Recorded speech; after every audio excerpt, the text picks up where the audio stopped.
Bom dia, pessoal! Hoje nós vamos falar sobre interpretação de exames laboratoriais. Vocês já avaliaram os seus exames bioquímicos para entender o que realmente está acontecendo no seu corpo? Então vem comigo que eu vou te explicar. Um dos exames mais avaliados, né, que é um dos mais usados para avaliação de exames é o colesterol, né? O colesterol se fala, eu vou colocar aqui também o parâmetro para vocês, que ele não pode ficar acima de 200 miligramas por decilitro. O que isso significa, né? Então, o colesterol é assim, a gente não pode ter pouco colesterol, porque lembrando, como a gente sempre fala, muitos hormônios são formados por gordura.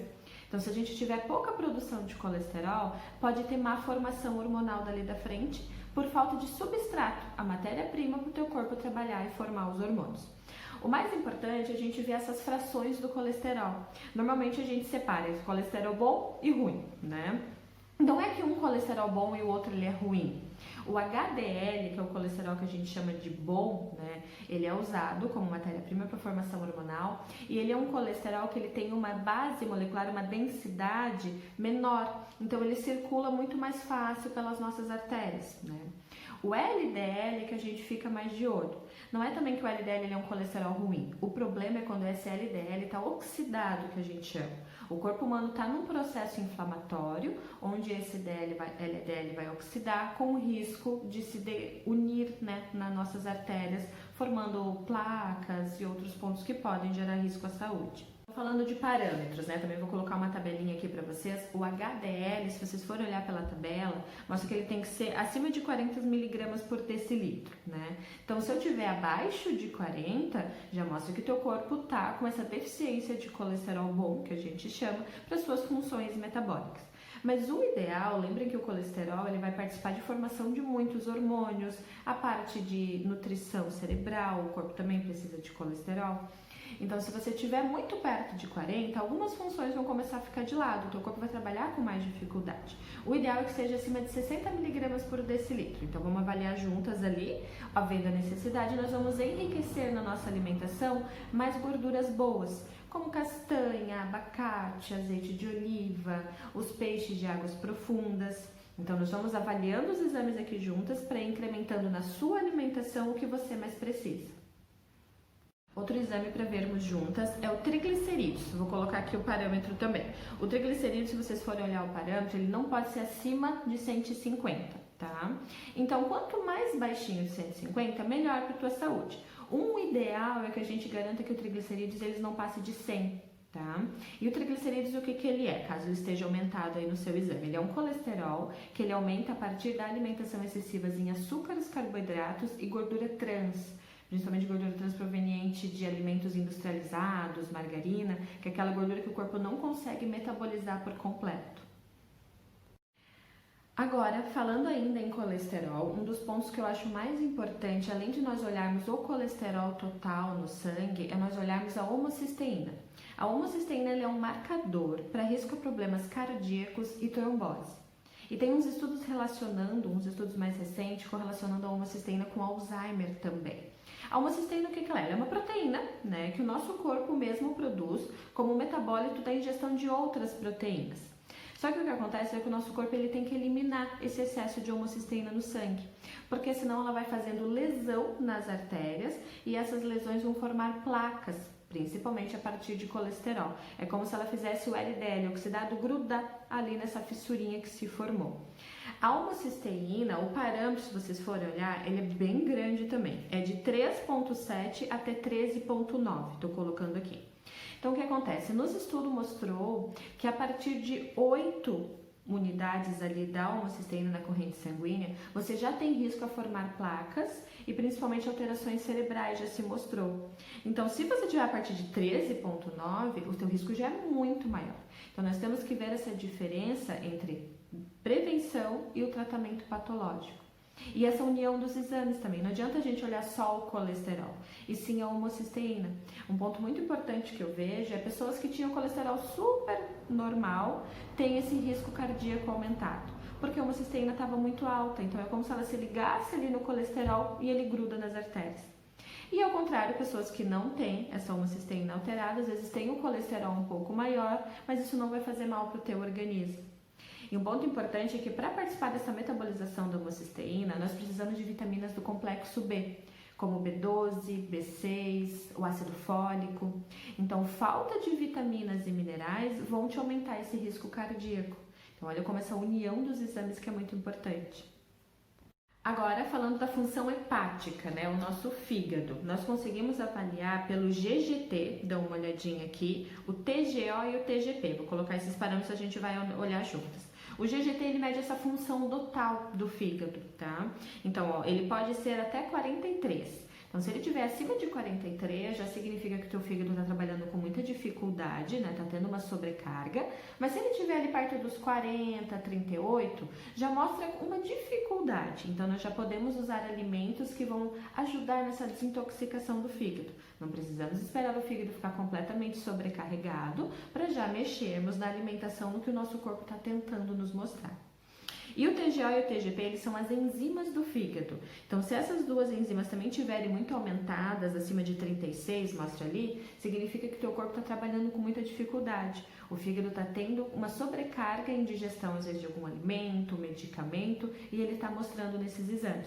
Então, a gente já pode também fazer uma alimentação mais anti-inflamatória, antioxidante, para ajudar esse trabalho do fígado também. Lembrando que o nosso ponto aqui do tratamento, a gente quer ter a queima de gordura, o emagrecimento. Para que haja o emagrecimento, como nós já falamos na semana sobre bebidas alcoólicas e desintoxicação do fígado, a gente precisa do fígado, porque a gordurinha precisa do fígado para ser metabolizada e ser transformada em energia. Então, o fígado que está trabalhando com sobrecarga, ele não vai conseguir fazer processo de detox e de queima de gordura. Vamos falar das vitaminas e minerais, tá? As vitaminas e minerais, elas são muito importantes porque vão cuidar da nossa parte de pele, síntese de colágeno, cabelo, unha. Muitos hormônios precisam de vitaminas e minerais para fazer a sua síntese completa. Então, falta de vitaminas e minerais pode gerar má formação hormonal, né? E outro ponto que as vitaminas e minerais também vão ajudar nessa parte de energia e disposição. Primeiro que eu vou mostrar para vocês, vou colocar aqui também o parâmetro, é o magnésio, tá? O magnésio, a gente vê o parâmetro que ele é de 1,6 a 2,3. Esse parece que o parâmetro é pequeno, né? Essa diferença entre os números, mas cada pontinho ali mostra muita diferença na nossa parte de resultados. O magnésio é um mineral que está presente principalmente em alimento verde, ele é responsável pela contração muscular, tanto músculos voluntários, para a gente ter uma definição, quanto músculos involuntários, como parte cardíaca também, então o magnésio ele é importante para esse ponto. Também está relacionado com produção hormonal, então deficiência de magnésio pode deixar baixa de metabolismo e principalmente aumentar a ansiedade e até a depressão, tá? Então, o magnésio de 1,6 a 2,3, o ideal é que seja perto de 2, tá? Então, vamos avaliar para ver se a gente precisa incrementar esses alimentos na sua dieta. Uma vitamina que eu acho super importante também é o ácido fólico. É uma vitamina que ela não é muito falada, né? Mas o ácido fólico ele é muito importante para a parte de prevenção de anemia, formação de serotonina, que é o nosso hormônio do bem-estar, então a parte de ansiedade, depressão, pode ser melhorada adequando os níveis de ácido fólico e principalmente aquela homocisteína que nós falamos agora há pouco, que mede risco a problemas cardíacos e trombose. O ácido fólico é importante para essa parte de metabolização. Então, deficiência de ácido fólico pode gerar esses sintomas e essas possíveis patologias. O parâmetro, se vocês foram ver, também é muito grande, olha, ele vai, olha aqui, de 3 até 21. Então, se você tiver abaixo de 3, é porque já está sério, os sintomas já tem quase uma patologia instalada. Porém, nos estudos mostram que o ácido fólico abaixo de 10 unidades ali por ml do sangue, mostra que você já pode ter sintomas de ansiedade por má formação de serotonina. Nos estudos mostraram que a maior população de pacientes com depressão tinham baixa de ácido fólico. Então, não precisamos esperar esses exames ficarem super baixos para nós iniciarmos um tratamento. A gente pode agir na parte de prevenção. Então, o ácido fólico está presente em alimentos verdes, alimentos integrais, leguminosas como feijões e lentilhas, no ovo e na carne. Então, se nos exames ali de vocês estiverem com falta de ácido fólico, para a gente melhorar esses sintomas, já vamos acrescentar isso na alimentação como Uma das vitaminas que eu acho mais importante, porque ela está participando de muitas funções do nosso corpo, é a vitamina B12. A vitamina B12 é uma vitamina, vamos dizer que até que fácil de atingir na alimentação. Ela está presente em alimentos de origem animal, principalmente carne vermelha, um pouco de ovos, até o leite tem um pouco de B12, mas é em principal na carne vermelha.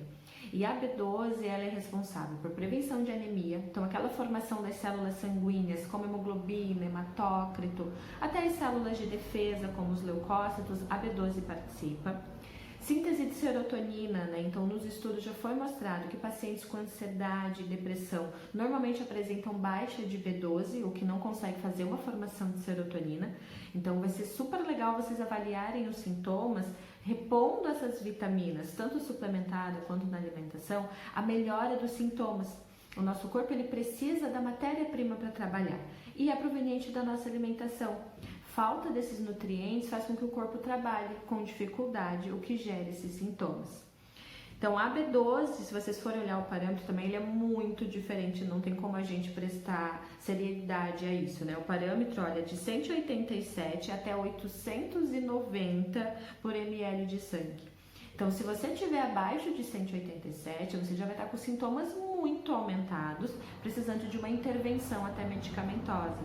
Mas nos estudos mostram que a vitamina B12 abaixo de 500, a gente já começa a apresentar esses sintomas. Então, se você está sentindo ansiedade, depressão, muita fadiga, principalmente no dia, vamos repor essa vitamina B12 que você com certeza já vai ter uma melhora nos sintomas.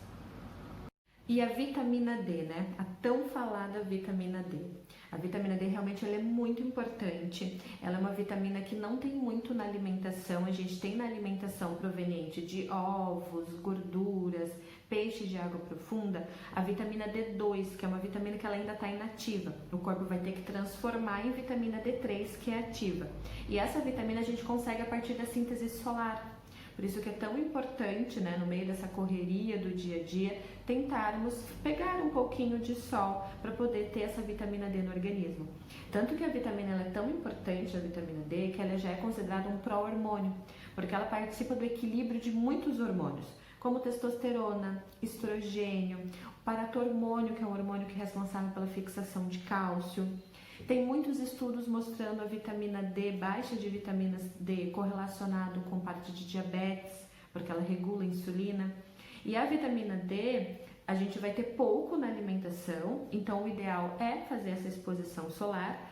Quem não tem o tempo, não tem disponibilidade ou não pode ter essa exposição solar, o ideal realmente é sempre falar com o médico que está lhe acompanhando, o nutricionista, para fazer a reposição da vitamina D. E o parâmetro da vitamina D, também vou colocar uma tabelinha aqui embaixo, vocês podem olhar, ele vai de 20 até 100. Então, olha também como é um parâmetro longo. Se você tiver com menos de 20 nanogramas por ml de vitamina D, você pode já ter até alguma patologia instalada. Mas o ideal não é deixar chegar nesse nível baixo, até porque a vitamina D, não falei antes, ela é responsável pelo controle de inflamações. Então, pessoas que têm intolerância à lactose, problemas articulares, doenças autoimunes, o corpo vai usar muito mais a sua vitamina D. Então, você tem que ter uma quantidade maior na sua corrente sanguínea. O ideal é que fique perto de 50 nanogramas por ml. Então, dá uma olhadinha ali, né? Se você estiver abaixo disso, nós já vamos incrementar essa reposição a partir da síntese solar ou suplementada. Um mineral muito importante que nem muitas vezes é prestado atenção nele é o selênio. O selênio é um mineral que é muito fácil encontrar na nossa alimentação aqui brasileira, que é na castanha do Pará. 2 castanhas do Pará por dia já dá uma dose total de selênio, a gente nem precisa exagerar. E o selênio ele participa do processo antioxidante do nosso corpo, ele participa de formação de enzimas que vão controlar essa parte de radicais livres, previne o processo de envelhecimento precoce e principalmente trabalha na participação de metabolização dos hormônios da tireoide. Então é um mineral que é fácil a gente atingir, apesar que tem poucos alimentos, mas é muito importante prestarmos atenção. Então, baixa de metabolismo, às vezes dificuldade em perda de peso, alterações de problemas de diabetes, também pode estar relacionado com falta de selênio. E se vocês forem olhar ali no exame, eu vou botar aqui a tabelinha, o parâmetro também ele é bem longo a diferença, ele vai de 20 até 190. Então, não quer dizer se você tiver 40, 50, você já não vai ter os sintomas. né? Então baixa de metabolismo, às vezes queda de cabelo, muita fadiga, está relacionado com falta de selênio. Então já vamos colocar na sua alimentação 2 castanhas do Pará por dia, se no seu exame estiver mostrando que esse selênio está abaixo de 90, que é o parâmetro ideal. O zinco é um dos minerais mais importantes para as funções do nosso corpo. Todas as 300 funções que o nosso corpo faz por dia, o zinco ele está participando. Então o zinco é um mineral que ele tem em bastante alimentos, até ele está presente em alimentos verdes, integrais, nas oleaginosas, nas leguminosas, na carne, no frango, em pequena quantidade, por isso que é bom ter uma alimentação bem sortida, né? Então o zinco ele vai participar de formação hormonal, principalmente hormônios masculinos como testosterona, os hormônios femininos, eles precisam do zinco para sua metabolização. A parte de formação de cabelo, unha, síntese de colágeno. Então, se o zinco estiver em baixa concentração, o corpo sempre vai dar prioridade, porque é o mais importante, como reconstrução celular dos órgãos. Por isso que às vezes muitas pessoas têm problemas de unha, cabelo e que não tem uma solução tão fácil, porque o corpo está dando prioridade desses minerais para o que é mais importante naquele momento. Então, vamos olhar ali o parâmetro, eu vou colocar para vocês aqui, ele vai de 70 a 120. Mas nos estudos mostram que o ideal é perto de 90, para o corpo conseguir fazer todas essas funções sem deixar nada de lado. E você, quer aprender mais a interpretar os seus exames laboratoriais? Eu te convido para participar do nosso grupo de emagrecimento online. Nesse grupo nós vamos fazer a solicitação dos exames e principalmente avaliar juntos o que o seu corpo está tentando te mostrar para fazer o tratamento adequado. Lembrando que a sua alimentação ela pode fazer essa modulação hormonal, melhorando os seus sintomas do emagrecimento e principalmente de bem-estar.